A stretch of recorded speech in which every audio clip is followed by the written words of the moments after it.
بصوا يا رجاله، زي ما اتفقنا باذن الله هناخد كل حاجه بشكل عملي. يعني ايه يا دكتور؟ معانا جثه حقيقيه هنشرح عليها كل حاجه، ماشي، من اول فوق، من اول الدماغ لحد تحت، قدام، ورا، البطن، الصدر، الراس، الرقبه، كل حاجه هناخدها باذن الله ايه على بني ادم او جثه حقيقيه. طيب يا دكتور، الاول ليه بندرس الجثه دي؟ ليه بندرس جسم البني ادم؟ ليه بناخد ماده تشريح او اناتومي؟ زي ما قلنا قبل كده، زي ما قلنا دلوقتي انا جايب جهاز كمبيوتر جديد، معايا جهاز جديد. لو انا يا دكتور مش فاهم تركيب الجهاز دوت، مش هعرف احدد وظيفه الجهاز، مش هعرف ازاي الجهاز بيشتغل. لو حصل عطل في الجهاز دوت، مش هعرف احدد العطل دوت حصل بسبب ايه لو انا مش فاهم تشريح. طيب التشريح بتاعنا اللي هو تركيب الجهاز بتاعنا، اللي هو تركيب الجسم بتاعنا. فانا بدرس تشريح الجسم عشان افهم وظيفه الجسم، ولما افهم وظيفه الجسم لو حصل مشكله او خلل في الوظيفه اقدر اعالجها. يبقى البدايه من علم التشريح، مرورا بالوظائف، مرورا بعلم الامراض، كل دوت بادئ من عند التشريح. طيب يا دكتور، هل احنا بندرس الجسم دوت في اي وضعيه؟ يعني هل انا بدرس التشريح دوت على اي وضعيه الجسم، وانا نايم، وانا قاعد، وانا مميل، وانا نايم على بطني، وانا نايم على ظهري؟ لا، في حاجه اسمها الستاندرد اناتوميكال بوزيشن، حاجه اسمها الوضع التشريحي المثالي. يعني ايه يا دكتور؟ انزل اسم معلش. بصوا كده يا جماعه الخير، هل ينفع ادرس الجسم وهو في الوضعيات ديت وهو نايم؟ لا. هل ينفع ادرسه وهو نايم على جنبه؟ لا. وهو قاعد؟ لا. دي كلها وضعيات غلط، لا تمت للتشريح بالصله. انا بدرس التشريح على حاجه اسمها الوضع التشريحي النموذجي او المثالي، حاجه اسمها الستاندرد اناتوميكال بوزيشن. تعالى يا يوسف، تعالى يا احمد. بصوا يا رجاله، احنا بندرس ايه؟ جسم الانسان او التشريح بتاع الانسان، حاجه اسمها الوضع التشريحي الطبيعي. اول حاجه يا دكتور، البني ادم دوت باصص لقدام، باصص لكم بشكل مباشر. تاني حاجه، ايده مفروده على جنب. طيب هل كف ايده بالمنظر دوت؟ ارفع ايدك. هل كف ايده بالمنظر دوت؟ لا، نميله الناحيه الثانيه، ماشي. يبقى كف بطن ايده دوت، بطن ايده ديت باصه لقدام، حاجه اسمها البالم اوف ذا هاند، باصه ايه؟ باصه لقدام. بص كده، صباعه الكبير ناحيه بره، صباعك الكبير ناحيه بره، وريهم صباعك، صباعك الكبير ناحيه بره. يبقى انا بقف اعمل كده اهو، ماشي. رجله مش مفروده على الاخر ولا متنيه على الاخر ولا حاطه جنب بعضها، رجله في الوضع العادي خالص، تمام، وبصه لقدام برضه، ماشي، رجله بصه لقدام. يبقى ده الوضع التشريحي الطبيعي او الوضع التشريحي المثالي، تمام.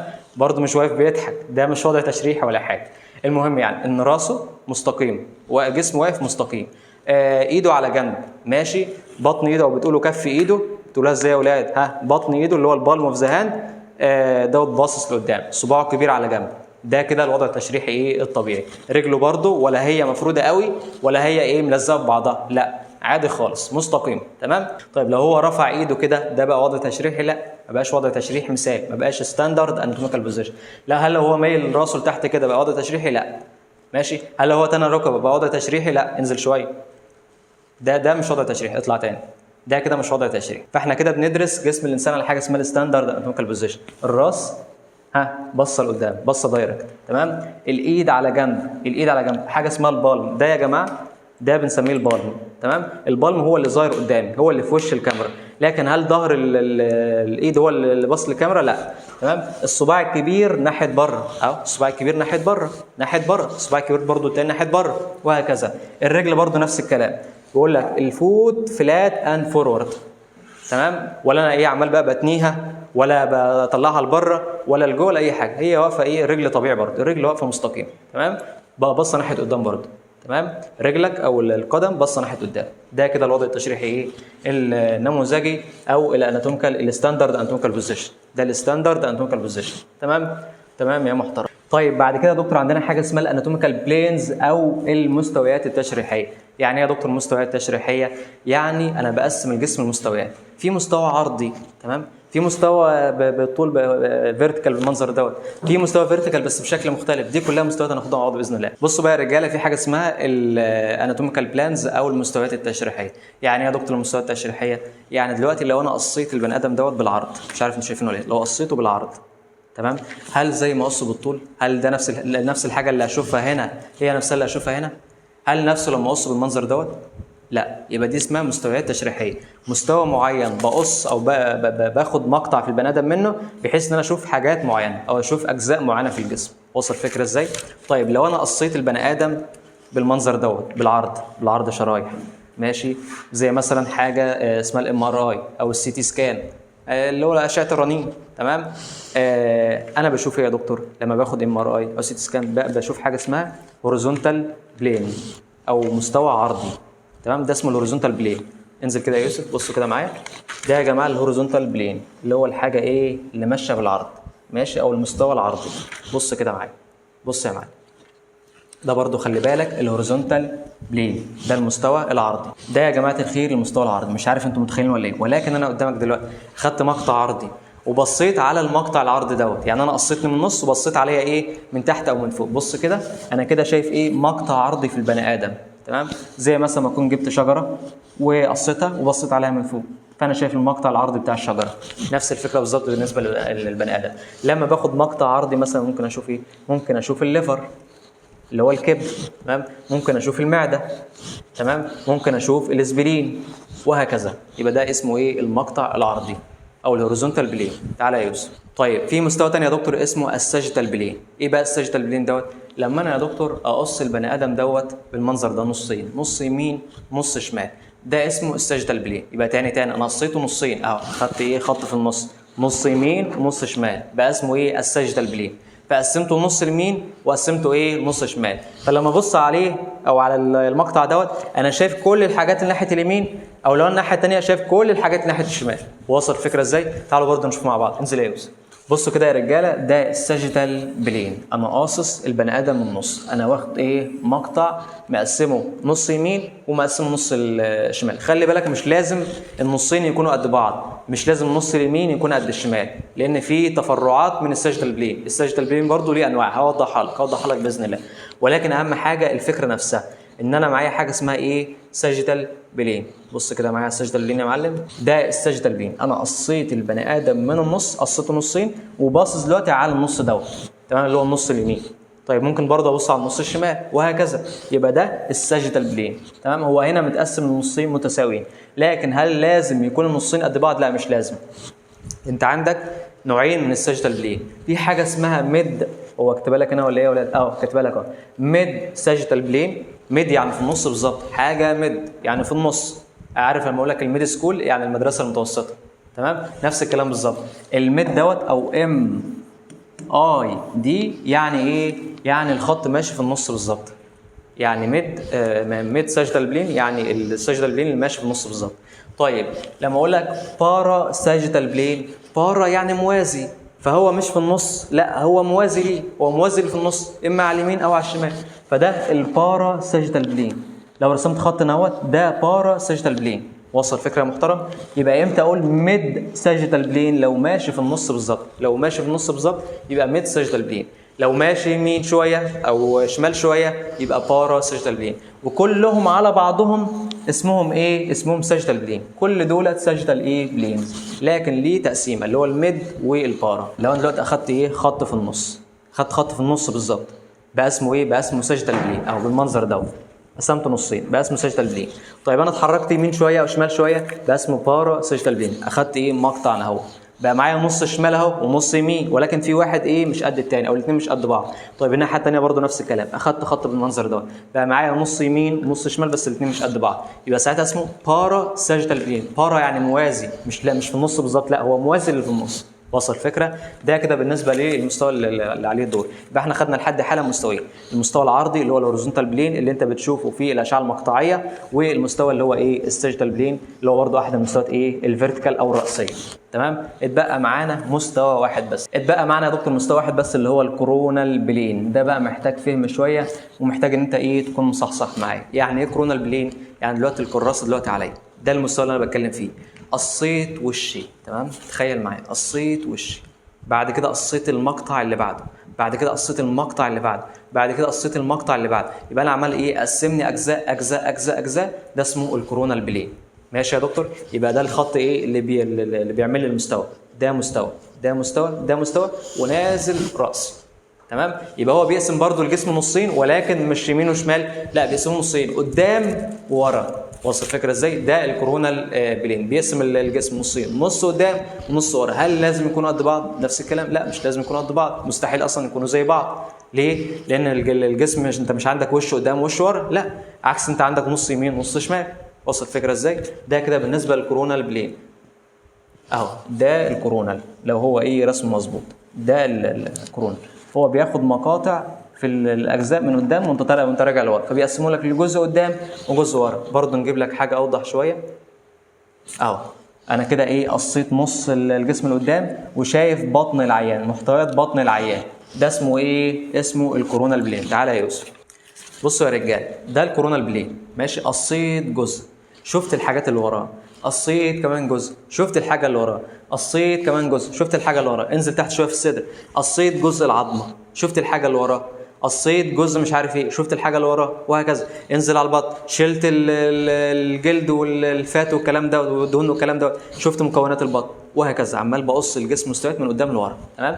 ده اسمه الكورونال بلين. يبقى انا بقص الجسم اجزاء من قدام لورا ماشي. ده شكل بالظبط الكورونال بلين، تمام؟ يبقى انا لو بص على الكورونال بلين كل ما اشيل جزء بشوف الحاجه اللي وراه، كل ما اشيل جزء بشوف الحاجه اللي وراه، كل ما اشيل جزء بشوف الحاجه ايه اللي وراه. ده كده بالنسبه للكورونال بلين. خلي بالك بقى يا دكتور، الجزء اللي جاي مهم جدا جدا جدا، وهتفضل تستخدمه طول ما انت بتاخد تشريح او اناتومي، اللي هو يا دكتور حاجه اسمها اللوكيشن وحاجه اسمها البوزيشن. اللوكيشن والبوزيشن من اسمها الموقع بتاع الحاجه التشريحيه اللي انا بدرسها. يعني ايه يا دكتور؟ انا دلوقتي داخل في شارع ضلمه، داخل في شارع ضلمه، والشارع ده وطالع منه شويه شوارع جانبيه، فلازم اكون فاهم الاتجاهات كويس جدا جدا جدا. لازم اكون بعرف ازاي اوصف الاماكن، ازاي اوصف الاتجاهات. نفس الفكره بالظبط، انت داخل الجسم انت مش شايف اي حاجه، انت ماشي على اعماق، فلازم تبقى فاهم كل الاتجاهات، تمام؟ لازم تعرف توصف اتجاه حاجه بالنسبه لحاجه ثانيه. ده كده بالنسبه للتشريح، لان التشريح هو مجرد دراسه المواقع، ولكن المواقع دي داخل جسم الانسان، تمام؟ فدي اهميه دراسه اللوكيشن والبوزيشن. بص معايا يا دكتور، بص معايا، الموضوع ايه اسهل من السهوله، خلي بالك، معتمد على شويه فهم وخلاص. هي كلمتين بتحفظهم، لكن الموضوع في الاساس معتمد على ايه؟ على الفهم. انت عندك حاجه اسمها قدام وعندك حاجه اسمها ورا. لو انا دلوقتي واقف قدام الراجل دوت، انا واقف قدام الراجل دوت، يبقى انا انتيريور للراجل ده. طيب لو انا واقف في ظهر الراجل دوت، يبقى انا بوستيريور للراجل دوت. بص، انتيريور قدام بحرف الاثنين بحرف الالف، انتيريور قدام. طيب بوستيريور في الباب ورا، تمام؟ فبوستيريور. وصل الفكره ازاي؟ يبقى حاجه قدامي انتيريور، قدامي انتيريور بحرف الاي. طيب حاجه في الباب ورايا يبقى بوستيريور، تمام؟ يبقى قدام انتيريور وورا بوستيريور. تعالى يا يوسف، بصوا يا رجاله، دلوقتي يوسف واقف قدامي، يبقى يوسف انتيريور ليا، انتيريور اهو، هكتبها لك اهو، ايه، لحظه واحده، ANTERIOR، انتيريور ليا، يوسف انتيريور ليا. طيب انا ورا يوسف، يبقى انا بالنسبه ليوسف ايه؟ انا في ظهره، انا في الباب بتاعه، يبقى بوستيريور ليوسف، يبقى انا بوستيريور ليه. وصل الفكره ازاي؟ يبقى هو قدامي انتيريور، طيب انا اللي وراه يبقى انا بالنسبه له ايه؟ بوستيريور. ده كده بالنسبه للانتيريور وبوستيريور. طيب يا رجاله بصوا بقى معايا، دلوقتي احنا معانا على كل جزء هناخده اسئله، تمام؟ انتوا هتجاوبوه ويوسف الصغير هيجاوب، هتشوفوا ان هو نفسه فهم الكلام اللي احنا بنقوله، ان الكلام فعلا سهل جدا واي حد يقدر يجاوب. بصوا بقى معايا، بيقول لك الاسترنم از نوت تو ذا هارت. انا هترجم وانت اللي هتقول، تمام؟ انا هترجم وانت اللي هتقول. الاسترنم ديت اللي هي عظمه القص. نغير برضو الالوان ايه عشان ما تبقاش العمليه قافله قوي. الاسترنم اللي هي عظمه القص، اللي هي العظمه دي، تمام؟ بيقول لك بقى موقعها بالنسبه للهارت. الهارت يعني ايه يا يوسف؟ الهارت يعني القلب، برافو عليك، الهارت يعني القلب. طيب موقع العظمه دي يا يوسف بالنسبه للقلب، بص، العظمه دي بالنسبه للقلب قدام القلب ولا ورا القلب؟ قدام القلب، يبقى قدام انتيريور ولا بوستيريور؟ انتيريور. والله هو اللي بيقول، والله ما مليته الاجابه، هو اللي بيقول، يبقى انتيريور. طيب لما اقول لك يا يوسف القلب نقط تو ذا ستيرنم، القلب دوت ورا العظمه دي ولا قدام العظمه دي؟ القلب ورا العظمه ولا قدام العظمه؟ ورا العظمه، يبقى بوستيريور ولا انتيريور؟ بوستيريور. والله العظيم هو اللي بيجاوب وانا ما غششتوش اي حاجه، هو بيسمع محاضره معاك. يبقى الهارت از بوستيريور تو ذا ستيرنم. ده كده بالنسبه للانتيريور وبوستيريور. طيب يا يوسف بص بقى معايا، لما اقول لك الاسوفيجاس، انا برضه هترجم معاك، المفروض انت خدت الكلام ده بس هنترجمه برضه عشان الناس اللي اول مره تسمعه. الاسوفيجاس از نوت تو ذا تراكيه. الاسوفيجاس دوت اللي هو ايه؟ اللي هو المريء اللي مرسوم قدامك، ده الاسوفيجاس، تمام؟ الانبوبه اللي بيمشي فيها الاكل وينزل المعده. طيب از نوت تو ذا تراكيه، التراكيه اللي هي القصبه الهوائيه، دي القصبه الهوائيه. انت اللي هتبص على الصوره وتقول لي، تمام؟ يبقى احنا هنحدد تاني بالراحه معايا عشان ما حدش يلخبط الدنيا.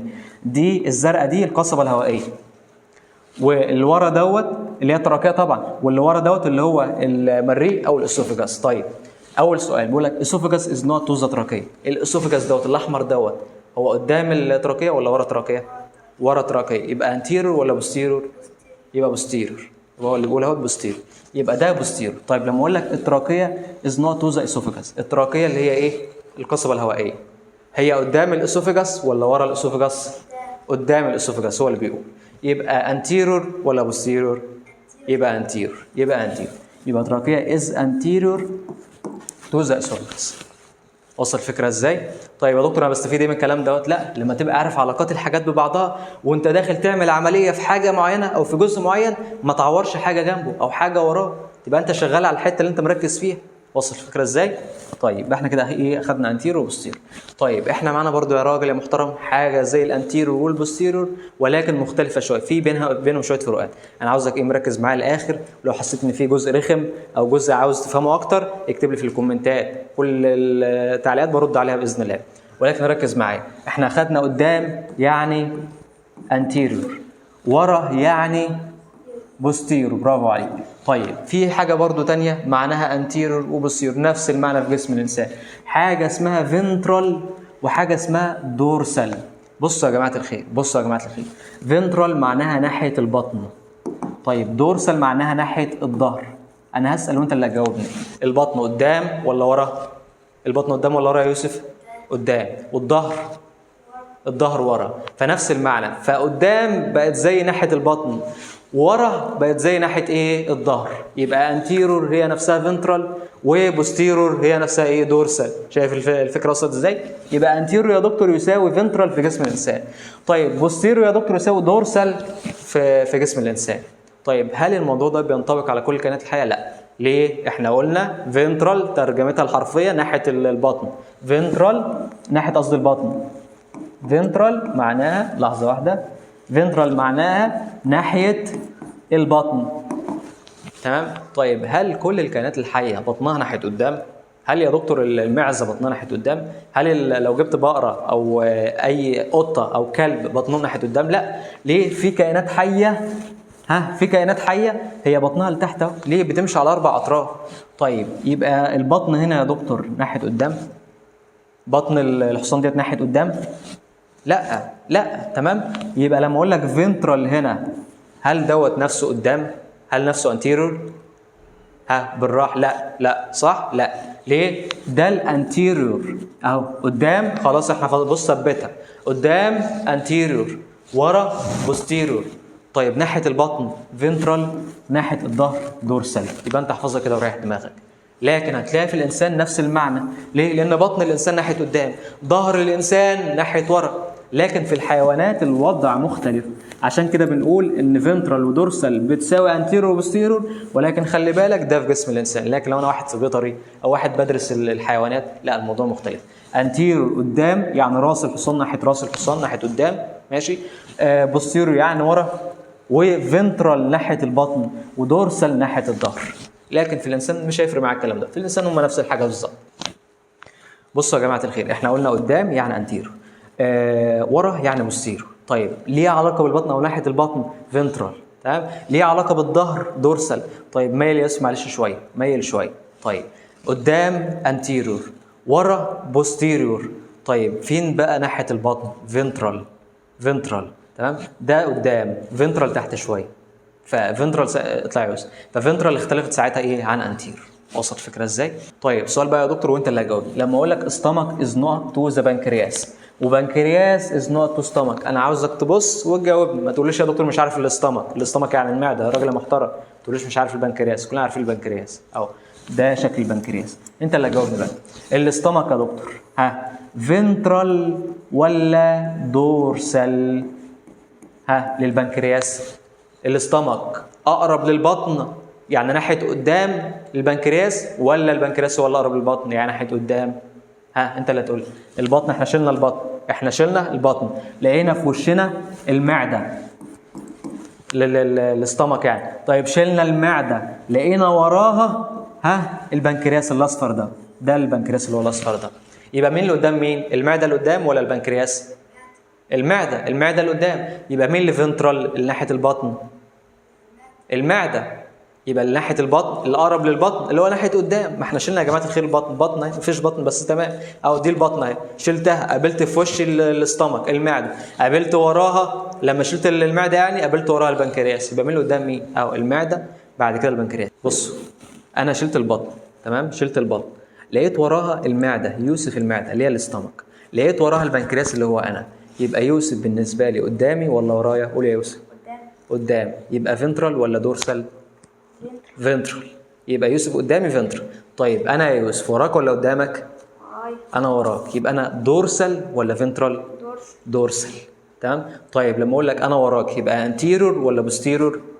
بوستيرور. برافو عليك، انزل. طيب احنا كده خلصنا قدام وخلصنا ورا. طيب يا دكتور في حاجه اسمها فوق وحاجه اسمها تحت. عارف لما اقول لك انا احسن منك، انا مش عارف حافظ القران اكتر منك، انا اشطر منك، انا معايا فلوس اكتر منك، انا اغنى منك، دي حاجه اسمها السوبريوريتي، الاستعلاء على الناس، ان انا بتكبر وبتعالى على الناس. حاجه اسمها ايه؟ سوبريوريتي. بص كده،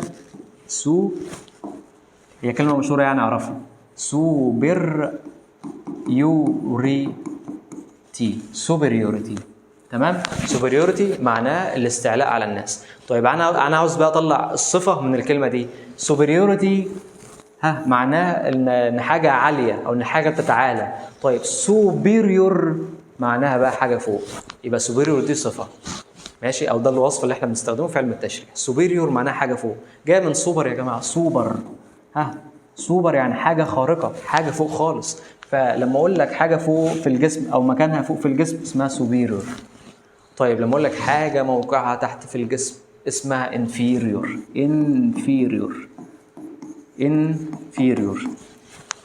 يبقى سوبر حاجه فوق، سوبر مان راجل خارق، فسوبيريور فوق.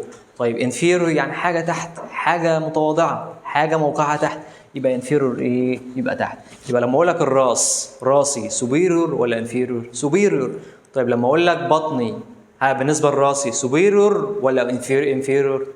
انفيريور. برافو عليك. تحت يعني بطني تحت راسي، نفس الفكره بالظبط. طيب هحط لك نقطتين، دي نقطه ودي نقطه، مين فيهم سوبيريور؟ النقطه دي. مين فيهم انفيريور؟ النقطه دي. وصل الفكره يا محترم؟ ده كده بالنسبه لسوبيريور ولا انفيريور. طيب انت بقى اللي هتقول، ويوسف برضه هيجي هيقول معاك.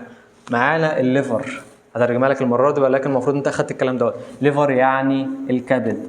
از نقط تو ذا انتستين اللي هي الامعاء. تمام. وعندك الانتستين اللي هي الامعاء، از نقط تو ذا ليفر اللي هو الكبد. يبقى انت يا دكتور انت هتشوف بص على الصوره طبعا وتقول، ما انت مش تقول من دماغك. عندك الليفر اللي هو الكبد، وعندك الامعاء اللي هي الانتستين. مين فوق مين؟ الامعاء اللي فوق ولا الكبد؟ الكبد اللي فوق. تعالى يا يوسف جاوب يا يوسف. بص للسؤال. مين اللي فوق؟ الكبد اللي فوق. طيب احنا قلنا فوق يعني سوبيريور ولا انفيريور؟ سوبيريور. يبقى الكبد سوبيريور ولا انفيريور للامعاء؟ سوبيريور. حلو، برافو عليك. طيب اللي تحت الانتستين اللي هي الامعاء تحت ولا فوق؟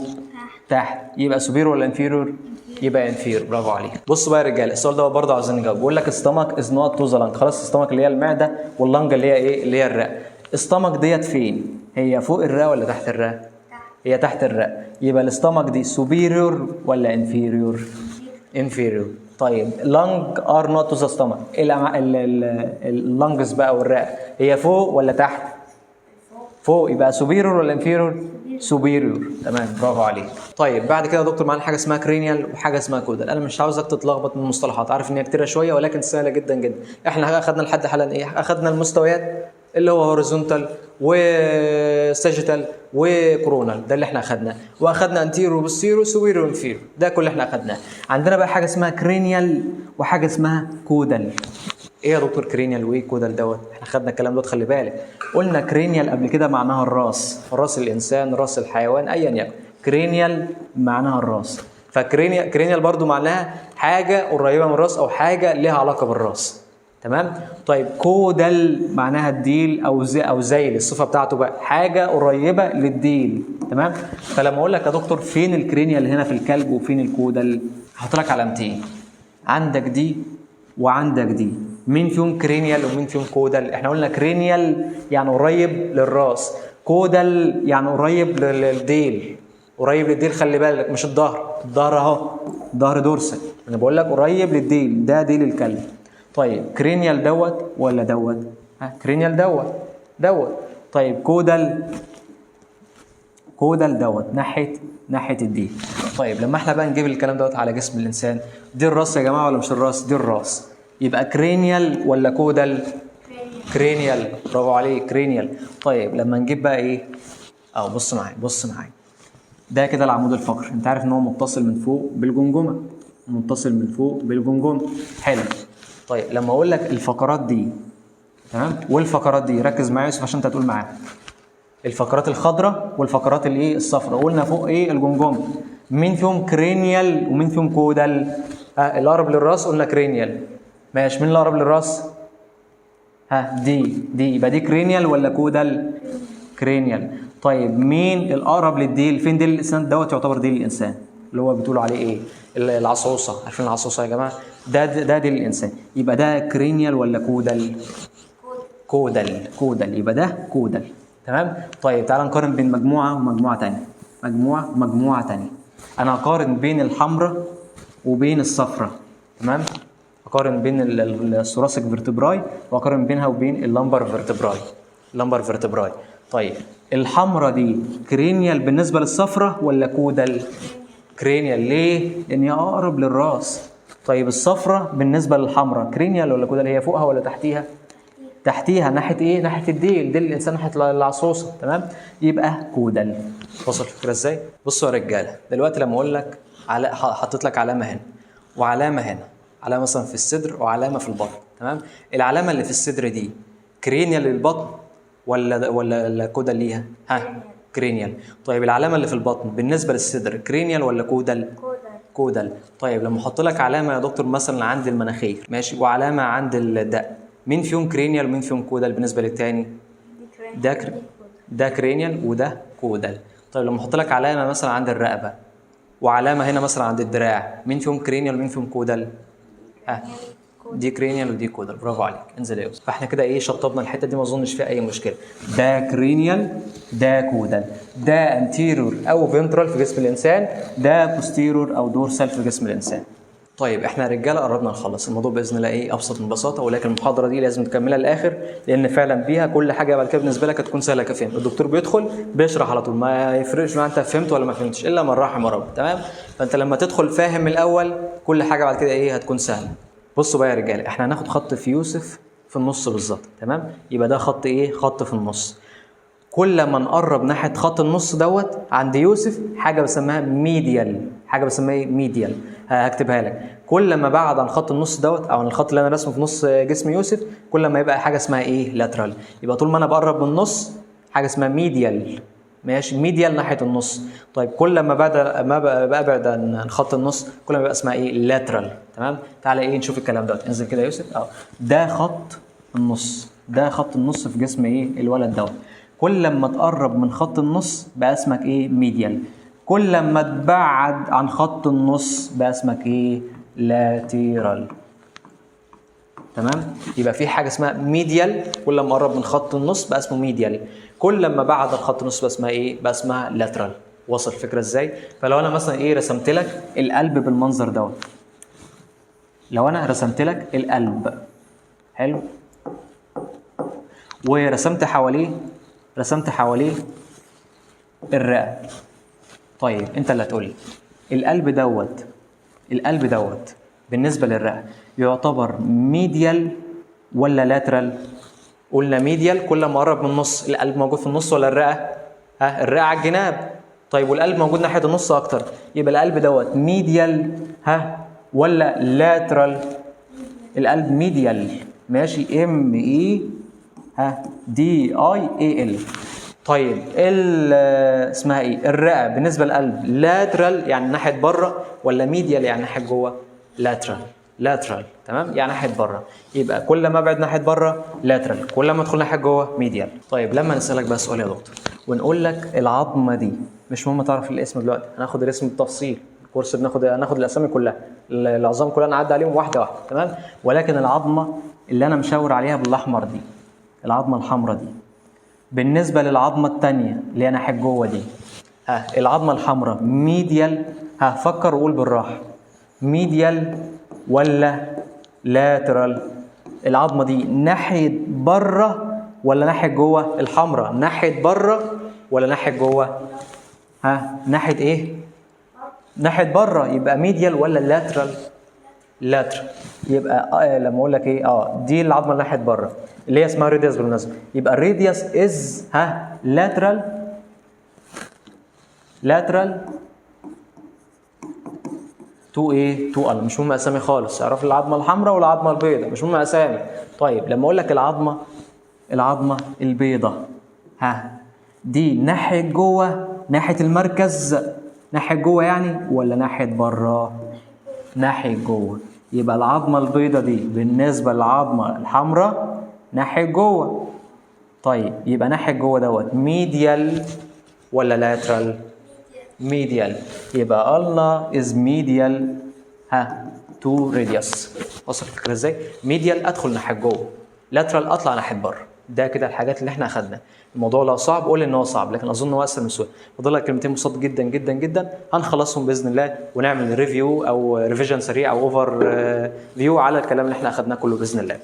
بص معايا بقى دلوقتي، بعد الشر بعد الشر بعد الشر عليا، انا اصبت في رجلي، عملت حادثه ورجلي اتعورت، الرجل واحده اتعورت، فدي بسميها يوني لاترال، يعني حاجه في ناحيه واحده بس، تمام؟ حاجه واحده في ناحيه واحده اللي هو يوني لاترال. طيب لو انا اتعورت في الناحيتين، رجلي اليمين ورجلي الشمال بعد الشر عليها تعورهم، يبقى ده اسمه باي لاترال، دي اتعورت ودي اتعورت. طيب بعد الشر برضو عليا وعليكم، لو رجلي اتعورت وايدي اتعورت، الاثنين في نفس الناحيه، مثلا ايدي الشمال اتعورت ورجل الشمال اتعورت، الاثنين في نفس الناحيه، دي بسميها ابسي لاترال. ابسي معناها في نفس الجانب، ابسي لاترال، تمام؟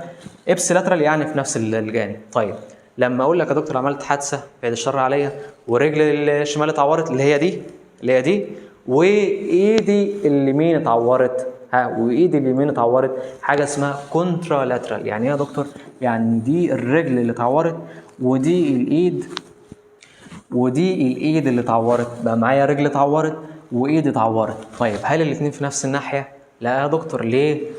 الرجل يا دكتور ناحيه ناحيه اليمين. طيب الايد يا دكتور ناحيه الشمال. تاني يا دكتور مش فاهم، بص بالراحه عليك خالص، بالراحه عليك. انا ايدي دي اتعورت، تمام؟ ايدي دي ناحيه ايه؟ بالنسبه لي انا ايدي دي ناحيه ايه؟ دي الشمال يا جماعه، ايدي الشمال اتعورت. طيب رجلي اليمين اتعورت، يبقى ده حاجه اسمها ايه؟ كونترا لاترال. كونترا يعني عكس بعض، اكتب لي كونترا كونترا معناها عكس بعض. طيب لما اقول لك يا دكتور ان رجلي الشمال اتعورت وايد الشمال اتعورت، الاثنين على نفس الناحيه، يبقى ابسي ولا كونترا؟ ابسي لاترال، تمام؟ ابسي لاترال. يبقى انت ما تحفظليش اي حاجه خالص، احفظ لي بس الاربع كلمات اللي هقول لك عليهم، لكن الباقي كله سيبك منه. احنا بنعلم الكلمات المهمه فقط لا غير. يعني ايه يا دكتور؟ يعني انا معايا كلمه اسمها يوني يعني واحد، UNI. معانا حاجه اسمها باي يعني اثنين. معانا حاجه اسمها ابسي، معانا حاجه اسمها كونترا. لما اقول لك يوني لاترال يعني واحد بس، يبقى كام رجل اتعورت او كام ايد اتعورت؟ واحده بس، يبقى ده اتعور واحد بس، يوني لاترال. طيب لو الاثنين اتعوروا، حاجه اسمها باي لاترال، الاثنين اتعوروا، تمام؟ طيب لو معايا يا دكتور اثنين اتعوروا ولكن طرفين مختلفين، مثلا الايد والرجل، بقى ابسي لاترال لو على نفس الناحيه. طيب لو واحد في ناحيه والتاني الناحيه الثانيه، كونترا لاترال. يبقى انت عشان تحل المشكله دي تعمل ايه؟ انت كده عارف من اول محاضره ومن تاسيسي ان يوني معناها واحد وباي معناها اثنين، هتحفظ الاثنين دول بس. ابسي معناها على نفس الناحيه. طيب انا ويوسف دلوقتي رحنا على نفس الناحيه، بقى اسمنا ايه؟ شيل ده كده، بقى اسمنا ابسي. طيب يوسف في ناحيه وانا في ناحيه ثانيه خالص، بقى اسمنا ايه؟ كونترا. انا مش عارف مين، مش انا واحد وواحده بيحبوا بعض، الاثنين راحوا على نفس الناحيه، بقى اسمهم ايه؟ ابسي لاترال. طيب خلاص كرهوا بعض، هي في طريق وانا في طريق، يبقى اسمها ايه؟ كونترا. ماشي؟ يوسف بيحبني دلوقتي، ماشي، فابسي لاترال، احنا الاثنين رايحين في نفس الناحيه. يوسف ما بقاش يحبني دلوقتي، فبقينا كونترا لاترال، هو في ناحيه وانا في ناحيه. يبقى كونترا معناها عكس بعض. كونترا لاترال يعني كل واحد في نص جسم، واحد يمين واحد شمال. نفس الكلام ابس لاترال الاثنين على نفس الناحيه. طيب انت بقى اللي هتقول السؤال ليك عزيزي المشاهد. لما اقول لك ascending and descending colon انا هترجم وانت اللي هتقول. ده هغششك يعني ده الاسندنج كولون. يعني ايه ascending؟ يعني صاعد. ascend بيصعد، ascending يعني صاعد. ده الاسندنج كولون، الكولون اللي طالع لفوق. تمام؟ اللي هو الامعاء الغليظه يا جماعه. طيب الديسندنج كولون اللي نازل، ما هو خلاص بيلف وهينزل تحت، يبقى ده الديسندنج كولون. ده الديسندنج كولون. هو بيقول لك الاسندنج اند ديسندنج كولون ار. انا هقول لك اختيارات وانت اللي تقول. ار ابسي لاترال، ابسي لاترال ولا كونترا لاترال ولا يوني مثلا ايه يوني لاترال ولا يوني لاترال. الاسندنج كولون والديسندنج كولون ار ابسي لاترال ولا كونترا لاترال ولا يوني لاترال. كونترا لاترال. ماشي يوسف القلق. كونترا لاترال ليه؟ الاثنين في ناحيتين مختلفين، ده في ناحيه وده في ناحيه، ده في ناحيه وده في ناحيه. تمام؟ يبقى الاثنين عكس بعض. طيب لما اجيب لك مثلا ايه ده المخ، انا ببص على المخ. تمام؟ نقسمه نصين، النص الشمال والنص اليمين. يبقى ده هكتب لك برضو الارقام عشان ايه، احنا مش عاوزين نلخبطها، احنا عاوزين بس نثبت المعلومه. ده نص شمال وده نص يمين. حلو. طيب وطلع منه الحبل الشوكي. ماشي؟ انا هقول لك ايه معلومه وانت اللي هتتعامل. تمام؟ لما انا بضرب النص الشمال بيأثر على اليمين، الاطراف اليمين. لما انا بضرب النص اليمين بيروح يأثر على الاطراف الشمال. فانا هسألك وانت اللي هتقول. تمام يا محترم؟ تمام.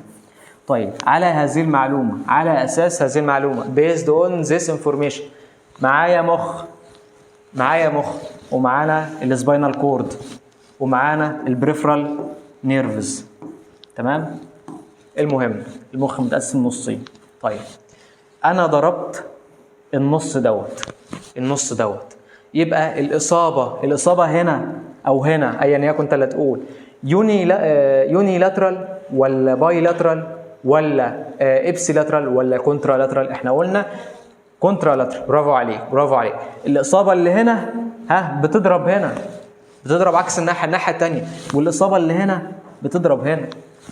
وصل الفكره ازاي؟ طبعا الموضوع ليه ابعاد ثانيه، انت مالكش دعوه بالكلام دوت، انا بحاول بس اوضح لك المعلومه في كذا حاله يعني، بس في الغالب زي ما بقول لك. تمام؟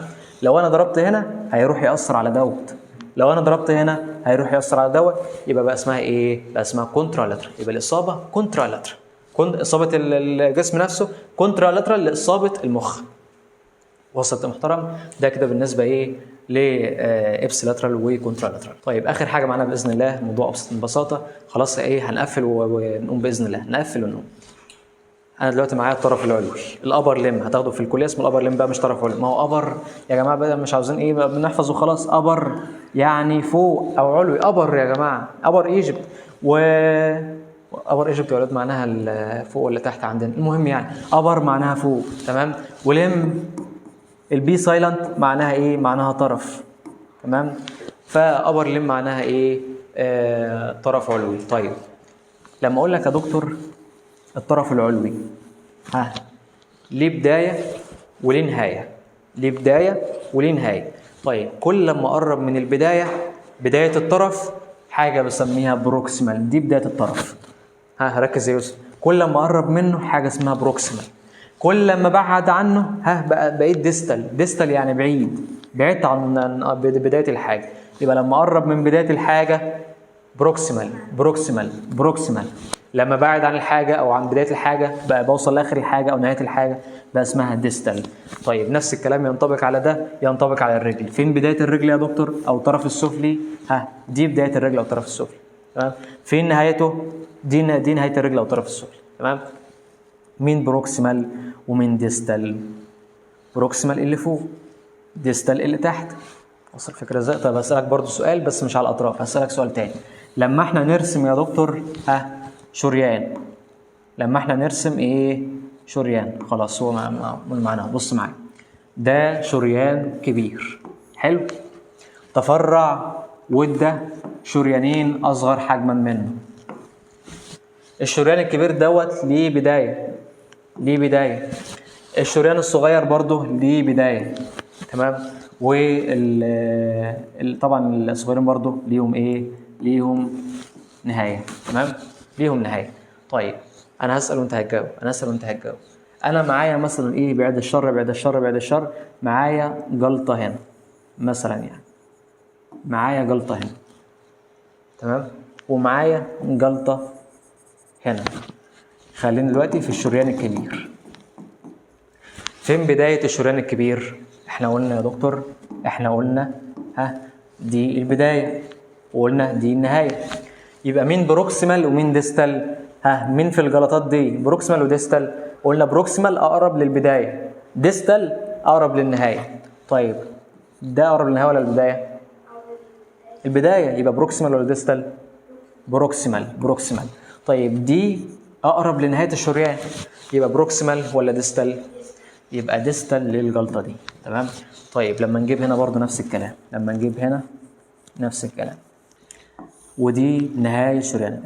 الدم ماشي بالمنظر ده، واخدت لك نقطه هنا واخدت لك نقطه هنا. مين فيهم النقطه البروكسيمال ومين فيهم النقطه الديستال؟ دي البدايه، الدم ماشي رايح كده، يبقى دي بدايه الشريان. يبقى مين بروكسيمال ومين ديستال؟ مين الاقرب للبدايه؟ ده ولا ده؟ ده صح، ده الاقرب للبدايه، يبقى ده بروكسيمال. طيب مين الاقرب للنهايه دوت؟ يبقى ده ايه؟ يبقى ده كده ايه؟ ديستال. يبقى كده ده كده ديستال. طيب السؤال بقى اهو، لما اقول لك هيومرس از نوت تو ذا النا، ما تحفظش اسماء، انا اقول لك كل حاجه غششك يعني. هيومرس دي اللي هي عظمه العضد، هيومرس عظمه العضد، والنا اللي هي عظمه ايه؟ الزند يا ولد، دي عظمه الزند، دي عظمه ايه؟ الزند. طيب هيومرس اللي هي العظمه دي، والنا اللي هي العظمه دي، يبقى علاقة الهيومرس للالما ايه؟ بروكسيمال ولا ديستال؟ مين الأقرب لبداية الطرف؟ دي ولا دي؟ دي اللي فوق. يبقى دي بروكسيمال ولا ديستال؟ بروكسيمال. طيب العظمة اللي تحت دي، العظمة اللي تحت دي، بالنسبة لدي أقرب للبداية ولا للنهاية؟ للنهايه. يبقى بروكسيمال ولا ديستال؟ يبقى ديستال. ده كده بالنسبه للبروكسيمال وديستال. اخر حاجه معانا يا دكتور باذن الله، حاجه اسمها سوبرفيشال وحاجه اسمها ديب. ديب يعني عميق، الكلمه شرحه نفسها. ديب يعني انا ناحيه عمق الجسم، ناحيه الاعضاء الداخليه، تمام، ناحيه جوه. سوبرفيشال يعني ناحيه بره. عارف لما اقول لك ده بني ادم سوبرفيشال، ده انسان سوبرفيشال يعني سطحي، سوبرفيشال يعني سطحي، اقرب للسطح. فالحاجه الاقرب للجلد او السطح اسمها سوبرفيشال، الحاجه الاقرب للعمق اسمها ايه؟ اسمها ديستال، تمام. تعالى برضو ناخد سؤال. لما اقول لك الريبس ار نوت تو ذا لانجس، الريبس اللي هي الضلوع، ده الضلع، العظم يا جماعه، واللانجس اللي هي الرئه. طيب الريبس او الضلوع ناحيه السطح بالنسبه للرئه ولا ناحيه جوه؟ ناحيه السطح. يبقى سوبرفيشال ولا ديب؟ سوبرفيشال ناحيه بره، انت انسان سوبرفيشال، انسان سطحي، يبقى سوبرفيشال. طيب اللانجس اللي هي الرئه ار نوت تو ذا ريبس، اللانجس اللي هي الرئه بالنسبه للضلوع، اللانجس او الرئه ناحيه جوه ولا ناحيه بره؟ الرئه ناحيه جوه ولا بره يا جماعه؟ الرئه قاعده جوه اهي، يبقى ديب ولا سوبرفيشال؟ ديب ناحيه جوه، بلانجس ار ديب تو ذا ريبس، تمام يا محترم. ده كده بالنسبه للامثله بتاعتنا. احنا كده يا جماعه الخير خلصنا باذن الله معظم الاناتومي. اتبقى حاجات بسيطه زي اسماء العظام هناخدها باذن الله، اتبقى برضو حاجات بسيطه زي حته الحركات، فليكشن، اكستنشن، ابدكشن، انفيرجن، ايفيرجن، سيركمدكشن، الكلام دوت باذن الله، ميديال روتيشن، لاترال روتيشن، سوباينيشن، بورنيشن، هاخد الكلام دوت بالتفصيل باذن الله. لو انت عندك استفسار او حاجه مش واضحه اكتبها لي في الكومنتات، وانا باذن الله هرد عليكم كلكم، تمام. قول لهم بقى اي حاجه يا يوسف. قول لهم حاجه. اخر بلوك. ايه؟ ماشي خلاص. احنا طبعا النهارده خلصنا المحاضره بتاعتنا، ونشكر صديقنا يوسف على يعني التشجيع دوت، وان هو كان اداه مفيده، تمام، وان هو يعني باذن الله يكون فادكم برده، والامثله اللي احنا وضحناها تكون فادتكم، تمام. ولو عاوزين برضو تشوفوه في الفيديوز الجايه عرفوني، ما فيش مشكله خالص. انا كده خلصت اللي عندي. نختم كما على رسولنا الكريم، بسم الله الرحمن الرحيم، والعصر الانسان في خسر، الذين امنوا بالصالحات وتواصوا بالحق وتواصوا بالصبر. اشوفكم على خير، والسلام عليكم ورحمه الله وبركاته.